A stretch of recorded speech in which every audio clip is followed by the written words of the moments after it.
And so last week, we looked at one of the sons. Now remember, this was a story about a father who had two sons. The first son we labeled as the rule breaker, and he went off to a foreign land, a distant land, to make his own mark on the world.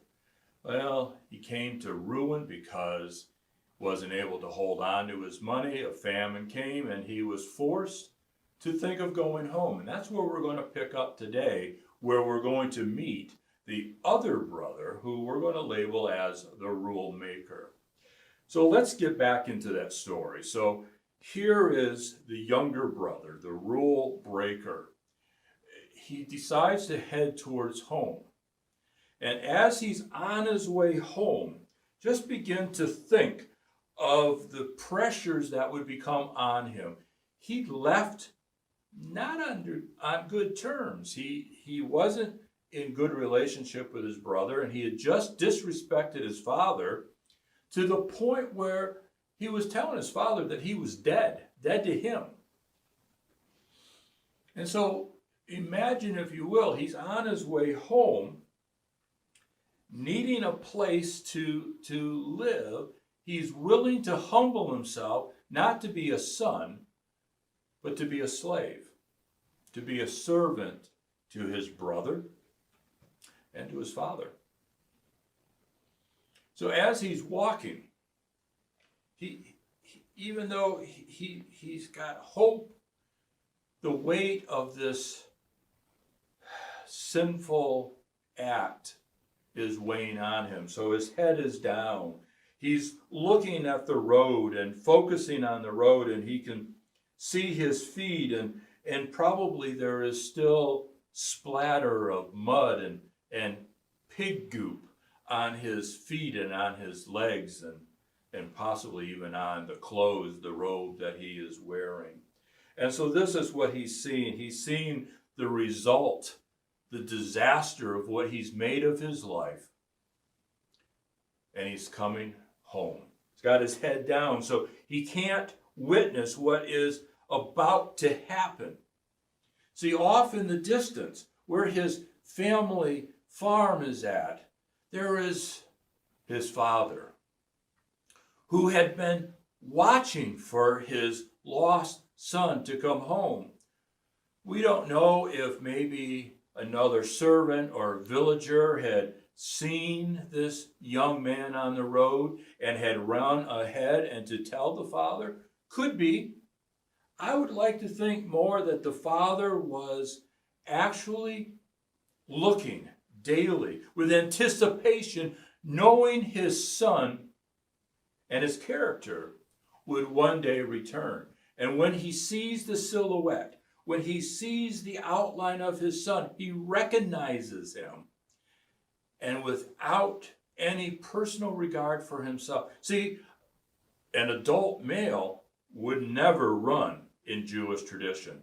But it says the father ran to him and embraced him. It says he hugged him and kissed him and grabbed him and wanted him to know that he loved him. See, what's also important about this, he didn't wait for the son to come all the way home. He needed to restore his son's dignity in the very village and community in which he left, with probably a lot of disgrace and a lot of families grumbling about what he had done and how he had disrespected his family. So the father, in the midst of this, embraces his son in front of everyone. And he says to one of his servants, go back to the house, get the best robe that you can find, get the best clothing that we can put on him. Don't forget a ring. We want to put a ring on his finger and new sandals on his feet.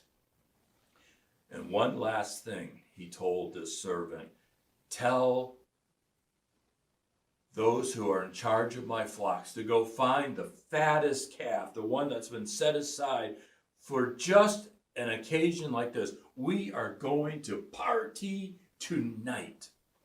And he grabs his son, now in new clothes, with a ring that signifying his position in the family. He restores his son publicly and then brings him home to this party. And on the way, he is telling those who are in the village, come on up. Give us time to get the food together, but we will dance, we will sing. We are going to have a party because my son has returned. He's no longer dead. He is alive. Let's take a moment here. Let's learn something from this encounter, especially for those who are in the church. Often people are ashamed of who they are and don't want to come home. And when they do, they're shattered. They're broken. Just as this young man was. Now we have a choice. We can accept them to come back, and we can continue their disgrace by giving them discipline and giving them statements of how horrid they were. Or we could do what the Father did. Knowing that they have already suffered a lot to this point. The Spirit has already dealt with them. It's our role as a body of believers to accept anybody who is willing to come back, to restore them publicly, to lift them up, give them a new set of clothes, give them a ring to say, look, you are part of us. And then to throw one of the biggest parties that they have ever seen. We can do that, my friends, as the body of believers. But I want to look at the dark side. There is a dark side to this story. Jesus continues on and brings in the older brother, the rule maker, the one that's held tradition, the one that has done what was necessary to keep the farm going. And so Jesus says that the brother was out in the field. Didn't know that there was a party going on. Kind of surprised that the father didn't send out a servant to invite the brother to come in. But could be lost in the excitement that the son was there and was caught up in that moment. Or it could be that he wanted the brother to find out naturally. I don't know. What do you think? It's a point of contention for me in this story. But regardless, the brother hears the music. He hears the chaos that's going on in his own home. As he is coming home for dinner, he's had a long day in the field. All he wants to do is to eat and to rest and to go to bed. And that's not what he hears. He hears this party, so he calls over a servant, a slave of his own. And he says, what is going on? And the slave is so excited, you won't believe this. Your younger brother has come home, and your father is throwing on a party. All of the village is here. They are dancing. Oh, the food is wonderful.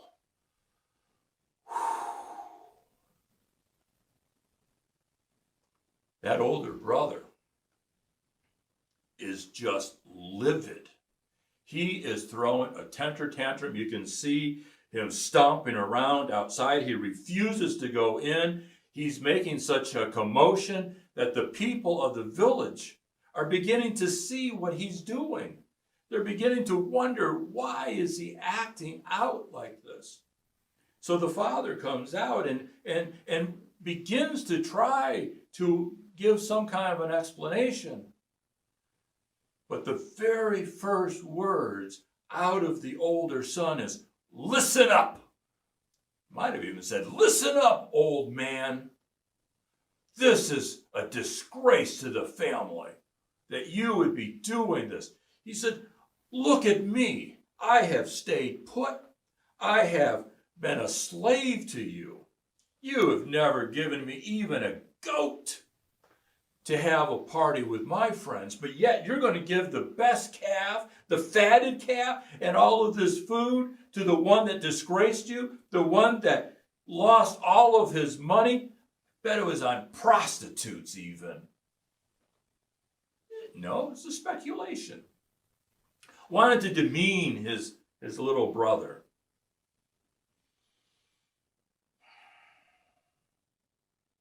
And the father says, you're right. You have stayed, but by staying, you have had me. Look around. All of this is yours. You didn't need me to give you a goat. See, the father knew that it was the son's character that had caused the problem.